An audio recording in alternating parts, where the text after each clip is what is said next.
আসসালামু আলাইকুম, সবাইকে স্বাগত জানাচ্ছি বিডিভিউজে। আপনাদের সাথে আছি আমি ফাহাদিয়া মিতো। মার্কিন প্রেসিডেন্ট ডোনাল্ড ট্রাম্পের পূর্ব ঘোষণা অনুযায়ী ভারতীয় পণ্য আমদানিতে 50% শুল্ক কার্যকর হয়েছে 27 অগস্ট থেকে। এর ফলে যুক্তরাষ্ট্রে ভারতের রপ্তানি বাণিজ্য গুরুতর হুমকির মুখে পড়েছে। ভারতীয় কর্মকর্তারা মনে করছেন, এই শুল্কে যুক্তরাষ্ট্রের সঙ্গে ভারতের বাণিজ্য অর্থনৈতিকভাবে অকার্যকর হয়ে পড়তে পারে। পাশাপাশি দেশটির কর্মসংস্থান ও জিডিপি প্রবৃদ্ধিও কমে যেতে পারে। হঠাৎ করে যুক্তরাষ্ট্রের বাজার হারানো ভারতের অর্থনীতির উপর বড় ধরনের চাপ তৈরি করবে। বিস্তারিত থাকছে মোতালেব জামালের প্রতিবেদনে।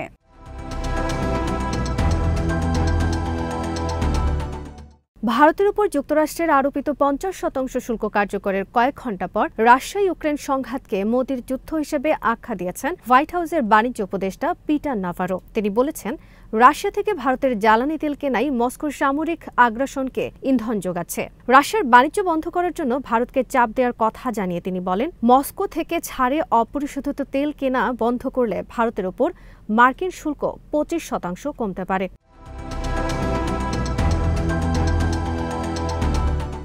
ভারতের উপর যুক্তরাষ্ট্রের এই বাণিজ্যিক চাপ তৈরির অবশ্য আরও কারণ আছে। ট্রাম্প প্রশাসন বারবার ভারতের কৃষি ও দুগ্ধ বাজার যুক্তরাষ্ট্রের জন্য খুলে দেওয়ার আহ্বান জানালেও ভারতীয় প্রধানমন্ত্রী নরেন্দ্র মোদী বলেছেন, তিনি যুক্তরাষ্ট্রের চাপের কাছে নতি স্বীকার করবেন না। সম্প্রতি গুজরাটে এক সমাবেশে তিনি বলেন, আমাদের কৃষক, ক্ষুদ্র ব্যবসায়ী ও দুগ্ধ খাতের কল্যাণই আমার অগ্রাধিকার। মোদির এই অনড় অবস্থানই ভারতের রপ্তানি বাণিজ্যে ডেকে এনেছে এই বিপর্যয়।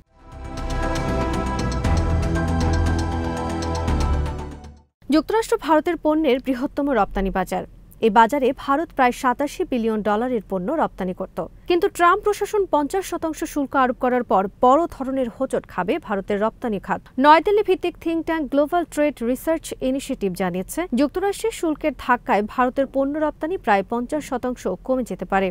অবশ্য ফার্মাসিউটিক্যাল ও ইলেকট্রনিক্স সহ আরও কয়েকটি খাত অতিরিক্ত 25% শুল্ক থেকে এখনও ছাড় পাচ্ছে। এটা না পেলে এই ক্ষতির পরিমাণ আরও বেশি হতো।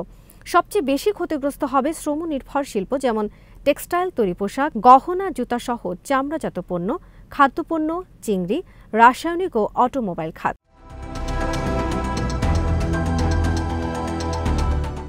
$2024-25 অর্থ বছরে ভারত ও যুক্তরাষ্ট্রের মধ্যে দ্বিপক্ষীয় বাণিজ্য হয়েছে $131.8 বিলিয়ন।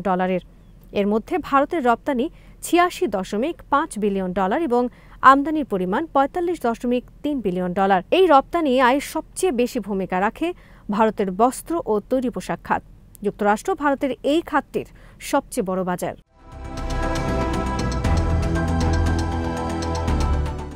বাজার হাতছাড়া হওয়ায় ভারতের বস্ত্র ও তৈরি পোশাক খাত চোখে অন্ধকার দেখছে। এতে রপ্তানি নির্ভর খাতগুলোতে বেকারত্ব বাড়বে এবং বিশ্বব্যাপী উৎপাদন খাতেও ভারতের অবস্থান দুর্বল হয়ে পড়বে। ফেডারেশন অফ ইন্ডিয়ান এক্সপোর্ট অর্গানাইজেশনের মহাপরিচালক অজয় সাহাইয়ের মতে, এটি একটি জটিল পরিস্থিতি। হয়তো কিছু পণ্যের রপ্তানি অব্যাহত রাখা আর সম্ভব হবে না। ভারতকে চাপে রাখতে প্রেসিডেন্ট ট্রাম্প 50% শুল্ক আরোপ করেই থেমে থাকেননি। এরপর ভারতের সঙ্গে যুক্তরাষ্ট্রের 6ষ্ঠ দফা বাণিজ্য আলোচনাও বাতিল করে দিয়েছেন।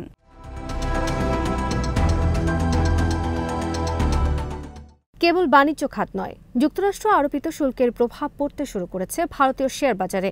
27 অগস্ট যুক্তরাষ্ট্রের উচ্চ হারের শুল্ক কার্যকর হলেও সেদিন ভারতে একটি ধর্মীয় অনুষ্ঠান উপলক্ষে সরাসরি ছুটির কারণে ভারতের স্টক মার্কেট বন্ধ ছিল। শেয়ার বাজার খোলার সঙ্গে সঙ্গে ভারতের ওপর মার্কিন যুক্তরাষ্ট্র আরোপিত 50% শুল্কের বিরূপ প্রভাব স্পষ্ট হয়ে ওঠে। বোম্বে স্টক এক্সচেঞ্জের শেয়ারের সেন্সেক্স সূচক বিশাল পতন দিয়ে শুরু হয় এবং 657 পয়েন্ট কমে 80,124 স্তরে নেমে আসে। সেন্সেক্সের মতো পতন দিয়েই লেনদেন শুরু করে। অন্তত 200 পয়েন্ট কমে নিফটি লেনদেন শুরু হয় বৃহস্পতিবারের বাজারে। ফলে আইটি টেক কোম্পানিগুলোর পাশাপাশি ব্যাংকিং খাতের শেয়ারগুলোর দামেও বিপর্যয় নেমে আসে।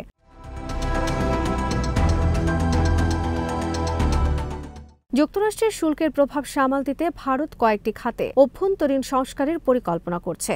ভোক্তা ব্যয় বাড়াতে বীমা, গাড়ি ও গৃহস্থালী যন্ত্রপাতিতে জিএসটি কমানোর বিষয়টি বিবেচনা করছে সরকার। এছাড়া রপ্তানিকারকদের জন্য স্বল্প সুদে ঋণ সহ বিভিন্ন আর্থিক প্রণোদনা দেওয়ার আলোচনা চলছে। পাশাপাশি ল্যাটিন আমেরিকা, আফ্রিকা ও দক্ষিণ পূর্ব এশিয়ার মতো নতুন বাজারে রপ্তানি বাড়াতে এবং ইউরোপীয় ইউনিয়নের সঙ্গে বাণিজ্য আলোচনায় আরও গতি আনতে পদক্ষেপ নিচ্ছে ভারত।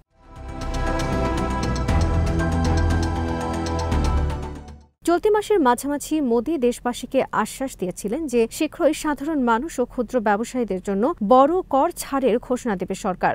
15 আগস্ট স্বাধীনতা দিবসে দিল্লির লাল কেল্লার জনসভায় দেয়া ভাষণে মোদি বলেন, দেশের মানুষকে আত্মনির্ভরশীল হতে হবে। তিনি স্বদেশী বা মেড ইন ইন্ডিয়া সাইনবোর্ড দোকানের সামনে রাখার জন্য ব্যবসায়ীদের উৎসাহ দেন।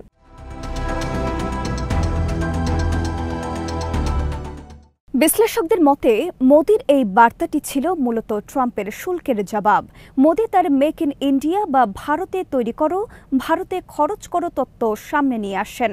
কিন্তু ট্রাম্পের উচ্চ হারের শুল্কের চাপে মোদির এই থিওরির মুখ থুবড়ে পড়ার উপক্রম হয়েছে। বিশেষজ্ঞরা মনে করছেন 50% শুল্ক কার্যত ভারতের ওপর বাণিজ্যে নিষেধাজ্ঞার সমান।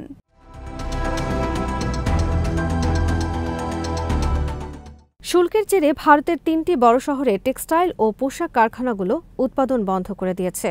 27 আগস্ট এক প্রতিবেদনে এ তথ্য জানিয়েছে ভারতীয় সংবাদ মাধ্যম দ্য ওয়ার। ভারতীয় রফতানিকারকদের সংগঠন federal of Indian export organisations 26 August জানিয়েছে, অতিরিক্ত শুল্ক আরোপের কারণে তিরুপুর, নয়ডা ও সুরাটের টেক্সটাইল ও পোশাক কারখানাগুলোতে উৎপাদন বন্ধ করে দেওয়া হয়েছে। ভারত গত আর্থিক বছরে যুক্তরাষ্ট্রে $1080 কোটি বস্ত্র ও পোশাক রফতানি করেছিল, কিন্তু এখন তাতে অচল অবস্থা তৈরি হয়েছে।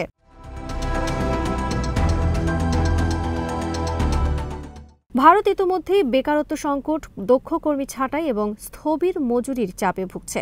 বর্তমান সংকট এই পরিস্থিতিকে আরও ভয়াবহ করে তুলবে। মোদী সরকারের পক্ষ থেকে অবশ্য ব্যবসায়ীদেরকে আশ্বাস দেওয়া হয়েছে, বস্ত্র রপ্তানিকে গতিশীল করতে বস্ত্র ও পোশাক খাতে বিকল্প বাজারের সন্ধানে নেমেছে দিল্লি। 40টি দেশের সঙ্গে বিশেষ যোগাযোগ স্থাপন করছে তারা।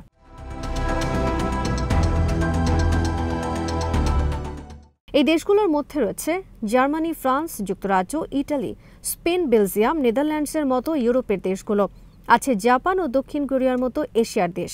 এছাড়া রাশিয়া, চীন, অস্ট্রেলিয়া, তুরস্ক, আরব আমিরাত, কানাডা, মেক্সিকোর মতো দেশের সাথেও যোগাযোগ করছে ভারত। এই 40টি দেশে সম্মিলিতভাবে $590 বিলিয়ন বাজার আছে। ভারত এই বাজার ধরার চেষ্টা করছে, কিন্তু সেটাও সময় সাপেক্ষ ব্যাপার। ততদিন ভারতের বস্ত্র ও পোশাক খাতের কলকারখানাগুলো বন্ধ থাকলে লাখ লাখ মানুষ বেকার হয়ে যাবে। কেবল বস্ত্র খাত নয়, উচ্চ শুল্কের কবলে পড়া সব খাতেই অর্থনৈতিক সংকট ও বেকারত্ব বাড়বে।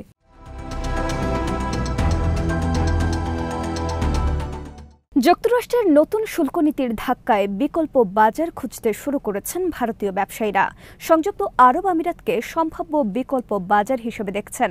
মধ্যপ্রাচ্যের এই দেশটিতে ভারতের তৈরি বিভিন্ন পণ্য, টেক্সটাইল ও ম্যানুফ্যাকচারিং সামগ্রীর চাহিদা থাকায় রপ্তানিকারকরা আশা করছেন ইইউ এর বাজার যুক্তরাষ্ট্রের শুল্কের ধাক্কার ক্ষতি কিছুটা পূরণ করতে পারবে।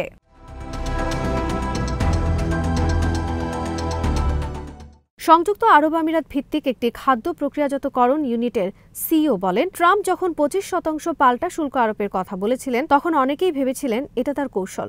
কিন্তু দ্বিতীয় ধাপে 25% শুল্ক আরোপের পরই তারা মনে করতে শুরু করেন যে যুক্তরাষ্ট্র ও ভারতের মধ্যে কোনো বাণিজ্য চুক্তি হবে না।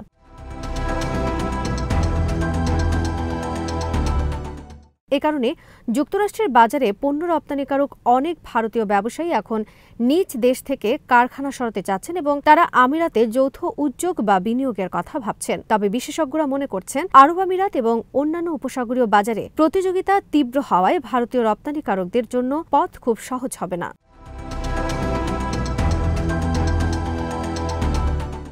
আজ এখানেই শেষ করছি। সবাই ভালো থাকুন, সুস্থ থাকুন আর দেখতে থাকুন বিডিভিউজ। চ্যানেলটি ভালো লাগলে সাবস্ক্রাইব করুন, সংযুক্ত থাকুন আমাদের ফেসবুক পেজে। আল্লাহ হাফেজ।